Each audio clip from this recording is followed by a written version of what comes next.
Eu quero nessa noite compartilhar com você uma palavra de Jesus, que está no Evangelho de Mateus, no capítulo 14, a partir do versículo 22. Nós vamos ler Mateus 14, do 22 até o 33. Diz assim a palavra de Deus, então. Logo a seguir, Jesus fez com que os discípulos entrassem no barco e fossem adiante dele para o outro lado, enquanto ele despedia as multidões. E tendo despedido as multidões, ele subiu ao monte, a fim de orar sozinho. Ao cair da tarde, lá estava ele só. Entretanto, o barco já estava longe, a uma boa distância de terra, açoitado pelas ondas, porque o vento era contrário. De madrugada, Jesus foi até onde eles estavam, andando sobre o mar. Os discípulos, porém, vendo-o andar sobre o mar, ficaram apavorados e disseram: "É um fantasma." E tomados de medo, gritaram. Mas Jesus imediatamente lhes disse: "Coragem, sou eu, não tenham medo." Então Pedro disse: "Se é o Senhor mesmo, mande que eu vá até aí andando sobre as águas." Jesus disse: "Venha." E Pedro, descendo do barco, andou sobre as águas e foi até Jesus. Reparando, porém, na força do vento, teve medo. Começou a afundar e gritou: "Salve-me, Senhor!" E prontamente Jesus estendeu a mão e o segurou firme e disse: "Homem de pequena fé, por que você duvidou?" Subindo ambos ao barco, o vento cessou. E os que estavam no barco o adoraram, dizendo: "Verdadeiramente, o Senhor é o Filho de Deus." Queridos, a Bíblia compara a nossa trajetória nesse mundo a uma peregrinação. Nós somos peregrinos e forasteiros nesse mundo. A Bíblia diz que nós somos como a neblina, que logo aparece, mas quando vem o sol, ela se dissipa. Também a Bíblia nos diz, comparando a nossa existência nesse mundo, que nós somos como a erva do campo, que logo existe e depois já não existe mais. Então, nessa caminhada, nesse mundo, a nossa trajetória nesse mundo, se assemelha muito, como eu às vezes costumo dizer, a uma travessia de barco, onde nós começamos a travessia de um lado, quando nascemos, estamos caminhando, estamos indo nesse barco até chegar ao final da nossa jornada nesse mundo. E nessa travessia é importante que a gente lembre sempre, que ora o vento sopra ao nosso favor. Ora as coisas estão indo muito bem. Mas de repente, como foi aqui? Algo acontece. De repente o vento vem com força contra nós. E dá com ímpeto, como diz aqui no barco, Como foi nesse momento que os discípulos estavam no mar da Galileia, apavorados, e quando viram Jesus, pensaram que era um fantasma. Então, por vezes, é importante que a gente lembre, meu irmão, minha irmã, minha querida, que o vento sopra com força, no sentido de coisas inesperadas acontecerem. Às vezes é uma doença, por vezes é uma crise familiar, até uma pandemia. Quem diria, lá no início do ano, que nós enfrentaríamos todo esse período de pandemia? Quem diria que isso estaria acontecendo conosco em pleno século XXI? Eu fico pensando que muitas histórias nós teremos a contar para os nossos descendentes. Quando lá na frente nós lembrarmos desse ano de 2020, quantas coisas aconteceram e de maneira inesperada. E quantos, quem sabe até, por conta dessa situação, perderam o emprego, veio uma crise, não estão vendendo. E eu fico pensando assim, que coisas ruins também acontecem com os filhos de Deus. Coisas ruins também são acometidas para aqueles que amam a Deus. Tempestades podem vir contra os filhos de Deus. Jesus nunca disse que a nossa travessia nesse mundo seria sempre tranquila. Ele mesmo disse que no mundo teríamos aflições, mas que deveríamos ter bom ânimo, deveríamos orar sempre para Ele, porque foi Ele que nos convidou a estar nessa travessia. Então, queridos, logo de início eu gostaria de dizer, coisas ruins também, por vezes, acontecem com aqueles que são cheios do Espírito Santo, com aqueles que amam a Deus, com aqueles que servem a Deus, com aqueles que são justos, são íntegros, são obedientes. E aí me lembro da história de Jó, que do dia para a noite, Jó foi submetido àquela tragédia tão terrível. Jó perdeu seus filhos, perdeu seus bens. Jó, por uma situação que a gente sabe qual é, um desafio praticamente, que Satanás, diante de Deus, dizia que Jó era temente a Deus, era obediente, porque Deus havia dado tudo para Jó, mas na verdade Jó era um homem que o próprio Senhor disse, homem íntegro, homem reto, homem que andava com Deus, homem que era obediente a Deus, e tudo aquilo lhe veio sem ele saber. Aliás, se a gente for ler todo o livro de Jó, Deus lá no final, quando se mostra a Jó, se revela a Jó, não, em nenhum momento Deus explica para Jó o que aconteceu, mas para Jó foi suficiente Deus estar com ele, né? E depois Deus o restituiu. Então, eu queria dizer isso, não faltou fé a Jó. Jó tinha fé. Alguns até cogitam que foi falta de fé. Não, foi um desafio, foi uma obra realmente sobrenatural, em que Jó, então, estava, né, sem saber o que acontecia, e inclusive, ainda para complicar a vida de Jó, ele tinha uma mulher murmuradora, ele tinha uma esposa insensata que lhe disse, amaldiçoa o teu Deus e morre de uma vez. E depois os 3 amigos de Jó, tem que saber amigos aí, né, inoportunos naquele momento, o acusavam de ter pecado. Mas a Bíblia diz que como Jó não existia naqueles dias, o próprio Deus falou a Satanás, como Jó não existe, homem temente, homem que anda comigo, homem justo, e tudo aquilo aconteceu a este servo de Deus chamado Jó. E linkando essa mensagem de Jó ao texto que nós lemos aqui em Mateus 14, eu gostaria de extrair então a primeira lição desse texto, né? A primeira grande lição desse texto é que mesmo Jesus estando perto de seus discípulos, mesmo sendo os discípulos de Jesus, amigos e futuros apóstolos de Jesus, isso não fez com que eles fossem poupados daquela situação.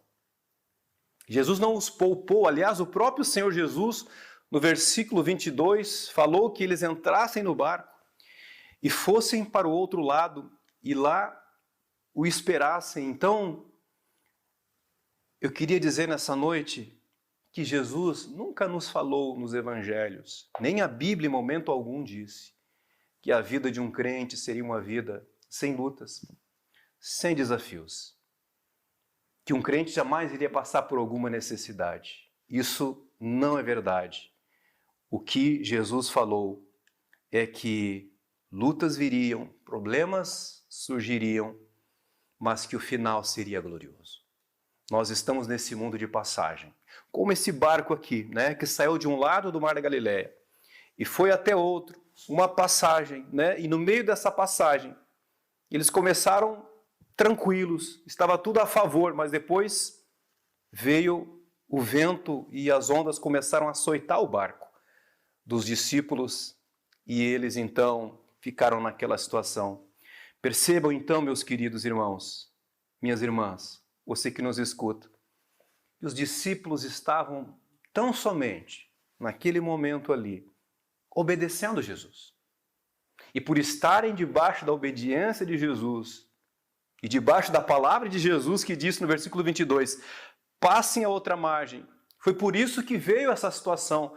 Não foi porque eles estavam em desobediência, não foi porque eles haviam pecado em algum momento, não, eles estavam debaixo das ordens de Jesus. E por terem obedecido o Mestre, É porque eles ficaram naquela situação tão difícil. Porque às vezes a gente pensa, né? Puxa, mas eu estou fazendo tudo certo. Puxa, mas eu estou em obediência. Eu estou servindo a Deus. Por que coisas difíceis e ruins estão me acontecendo? Então, eu queria dizer bem claro nessa noite, a primeira lição desse texto é que o fato de andarmos em obediência não significa imunidade quanto a problemas, quanto a situações difíceis. Certa vez eu li, e não faz muito tempo, pastor Augusto Nicodemos, eu acho que na internet, um pequeno texto, uma frase dele, quando ele diz bem assim, eu escrevi: Deus permite o sofrimento na vida de seus filhos para que eles lembrem que o céu não é aqui. Sabe que às vezes a gente quer fazer da terra, né, trazer o céu para a terra, e isso não é possível, porque há situações em que realmente a gente vai ter que clamar pela ajuda, pelo socorro de Deus. A segunda lição que nós podemos extrair dessa passagem bíblica, e existem várias, eu gostaria apenas de pincelar algumas, né? Está no fato de que no final de cada tempestade, no final de cada tribulação, no final de cada situação difícil pela qual um crente passa, é possível conhecer mais a Deus. Seu poder, sua graça, sua misericórdia, seu cuidado. Veja que no final daquela grande tempestade que Jó foi acometido, ele mesmo afirma: antes eu achava que te conhecia, mas agora os meus olhos te veem. E eu queria ler o versículo 33, que diz assim: os que estavam no barco, logo no final então, né? Depois de Jesus ter acalmado aquela situação, os que estavam no barco, os discípulos de Jesus, o adoraram e disseram: verdadeiramente o Senhor é o Filho de Deus. Ou seja, naquela situação difícil, ali no Mar da Galileia, fez com que depois que Jesus acalmou a tempestade, andou sobre as águas, nesse exato momento, no final da travessia, foi que os discípulos então puderam reconhecer cabalmente a filiação celestial de Jesus, a natureza divina de Jesus. Eles acabaram reconhecendo que, depois daquela situação, Jesus era quem ele dizia que era até aquele momento. Mas quem sabe, até para alguns dos 12, pairava alguma dúvida sobre se Jesus realmente era Deus, se Jesus realmente é o Messias. Então aquela situação veio exatamente para dissipar qualquer dúvida quanto à filiação celestial de Jesus, quanto a Jesus ser o Filho de Deus, quando Jesus então caminha por águas turbulentas e acalma a tempestade. Então, a lição que nós tiramos aqui, queridos, é a seguinte: no final de cada tempestade que nós passamos nesse mundo, há um porto seguro, que é o próprio Deus, que é o próprio Deus, que é o próprio Senhor, né? E no final de cada tempestade, Deus se dá a conhecer ainda mais, ainda mais. E eu tenho tantas experiências na minha vida nesse sentido, né? De do nada começar uma luta, uma tribulação, uma situação, e a gente clamar a Deus. E quando a gente passa, lá no final, a gente vê como Deus cuidou de tudo. Como Deus é bom. Como Deus, Ele nos guarda. E a terceira lição está no fato de que os discípulos, escute o que eu vou dizer, não questionaram Jesus. Não perguntaram: Jesus, por que tu nos colocou nessa situação? Por que tu nos fez passar por isso? Né? Percebam que foi o próprio Senhor Jesus, como eu disse, que os falou e deu a ordem para entrarem no barco e passarem para o outro lado. Escute o que eu vou dizer agora: o verdadeiro discípulo de Jesus, aquele que conhece verdadeiramente o Senhor, não questiona as suas ordens, mesmo quando elas desembocam no meio de uma grande tempestade. Sabe que às vezes obedecer a Deus significa desembocar lá na frente no meio de uma grande tempestade, como foi aqui, como foi o que aconteceu nesse relato. Então, queridos, não há da parte dos discípulos nenhuma fala aqui, nenhum relato de desapontamento, de questionamento. Eles ficaram entre 6 e 9 horas, ali no meio do mar da Galileia, à noite, entre a vida e a morte, e eles não questionaram por que Jesus os colocou naquela situação. Sabe que às vezes a gente questiona, né? Sabe que às vezes a gente se pergunta por que Deus está permitindo toda essa luta, todo esse desafio. Não questione, não faça essa pergunta, né? Deus sabe todas as coisas e Ele guardou. Jesus estava orando, Jesus não estava alheio ao que estava acontecendo com os seus discípulos. Jesus sabia a hora exata de agir e Ele agiu para o bem daqueles que estavam perto dele e que eram dele, eram seu rebanho aqui na terra. E a última lição, queridos, que esse texto nos dá, pelo menos eu queria aqui pegar 4 itens, né? 4 situações, está no fato dos discípulos não terem retrocedido, não terem voltado atrás. Eles não voltaram para a margem onde Jesus estava. Eles foram em frente. Eles jamais pensaram em retroceder. Ou seja, eles encararam aquela tempestade. Eles não foram medrosos. Eles foram corajosos, porque de alguma forma soava no coração deles que Jesus era quem deu a ordem e ele iria guardar. Ele não iria decepcionar. Por isso, queridos, eu queria dizer, um verdadeiro cristão, inclusive a Bíblia compara que ele é como a águia, né? A águia não tem medo de enfrentar uma tempestade. A águia não tem medo de nuvens negras e turbulentas. Assim também nós, porque temos um Deus que é eterno, que é poderoso e que nos ama. Não precisamos temer, não precisamos retroceder. Às vezes alguns cristãos, né, no meio da caminhada, por uma luta, por um desafio, ficam dizendo, puxa, mas melhor era, quem sabe, nem ter conhecido a fé. Isso é uma mentira do diabo. Nós estamos nesse mundo, temos lutas, temos tribulações, mas eu lembro do texto de Isaías 40, quando ele diz que Deus faz forte ao cansado e multiplica as forças daquele que não tem mais nenhum vigor. Os moços de exaustos caem, mas aquele que confia no Senhor renova suas forças, sobem com asas como águia, correm e não se cansam, caminham e não se fatigam. Por isso, queridos, esse texto nos ensina exatamente isso, que o verdadeiro cristão, ele enfrenta as turbulências. Claro que não é fácil. Claro que por vezes, né, a chapa esquenta, como se diz, o bicho pega, para usar uma linguagem mais assim coloquial.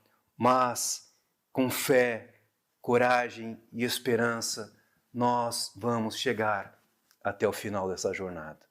Nós vamos chegar lá, porque Jesus prometeu que estaria conosco todos os dias, até a consumação do século. Por isso, meu querido, minha querida, você que nos escuta nessa noite, você quem sabe que está assistindo essa mensagem pela primeira vez, quem sabe você nunca entrou numa igreja evangélica, quem sabe você nunca leu a Bíblia, mas Deus está te colocando na frente da tua televisão ou do teu smartphone para que você escute essa mensagem, para que você saiba que há Deus sobre a terra e o seu nome é Jesus, Ele é o Filho de Deus. Os discípulos de Jesus reconheceram no final da jornada, verdadeiramente o Senhor é o Filho de Deus. E um cristão sabe, confia que no fim de cada tempestade, lá Deus está e no meio dela, Deus está cuidando de todas as coisas. E algo que eu gostaria de novamente lembrar para você, né? Mesmo que a obedecer Jesus, como fizeram os discípulos, você acabar desembocando numa tempestade, saiba que há um propósito em todas as coisas. Nada que acontece, meu irmão, minha irmã, nas nossas vidas, acontece por acaso. Deus sempre tem um propósito. Quando Jó, na metade daquela luta tremenda, né? Lutando, quem sabe, com a sua mente, lutando com seus sentimentos, o porquê de tudo aquilo, lá pelas tantas, Jó disse: eu sei que o meu Redentor vive e que no final se levantará sobre a terra e eu verei, com os meus próprios olhos o verei, como de fato aconteceu. Jó não pediu explicação para Deus. Jó simplesmente reconheceu que a sua vida estava nas mãos de Deus. Então, meu irmão, minha irmã, meu amigo, minha amiga, escute. Na travessia desse mundo, ora o mar estará totalmente ao nosso favor. Tudo estará amplamente favorável. Mas em outros momentos, ondas fortes castigarão o nosso barco. Ondas fortes virão e com ímpeto darão contra o casco do nosso barco, a nossa embarcação. E quem sabe até nesses momentos nós teremos medo. E quem sabe até nesses momentos nós teremos ansiedade. Não é pecado ter ansiedade, não é pecado ter medo. O problema é quando nós vivemos na ansiedade e vivemos no medo.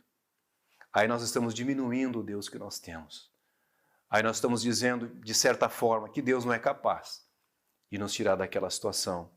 Então, sim, eu creio que em determinados momentos nós ficaremos aflitos, nós ficaremos preocupados e até abatidos e até questionaremos. Mas é exatamente nesse momento que nós olharemos para cima, como diz o salmista: de onde me virá o socorro? O socorro vem do Senhor, o Criador do céu e da terra. Então, meu irmão, minha irmã, não é momento de retroagir, não. Não é momento de pensar no passado. É momento de olhar para Deus. É momento de olhar para o Senhor.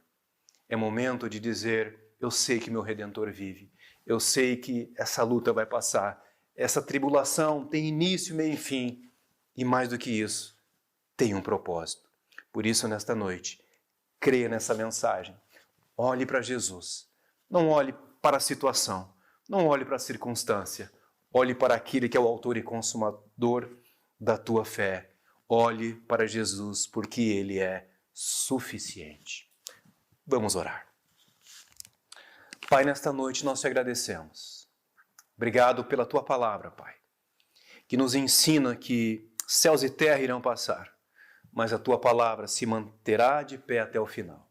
Tu és o nosso Deus e para ti olhamos nessa noite. Eu peço, Senhor, por cada pessoa que nos assiste, eu peço que a tua bênção esteja, Senhor, sobre cada lar, sobre cada família, sobre cada situação difícil, Pai. Quem sabe pessoas que perderam o emprego, pessoas que estão passando quase necessidade. Senhor, nós pedimos, abre uma porta, olha para essas vidas, Senhor, e ministra a tua presença, gera fé nos nossos corações, abençoa cada lar, abençoa cada vida. O que está doente nesta noite, eu peço, Senhor, cura pelo poder da tua palavra, visita os doentes, liberta os cativos e mantém a mesa de cada um com alimento. Assim eu peço, Senhor, olhando para ti, Jesus, tu que não falhas, não falhaste neste momento, quando os discípulos estavam apavorados, quando os discípulos estavam, Senhor, quem sabe pensando que era o final. Não é o final, porque tu estás conosco, tu nos guarda e tu és o nosso Deus. Eu te abençoo, meu irmão, minha irmã, no nome de Jesus. Muito obrigado. A ti, Jesus, damos a honra, a glória e todo o louvor. Amém e amém. Que Deus te abençoe.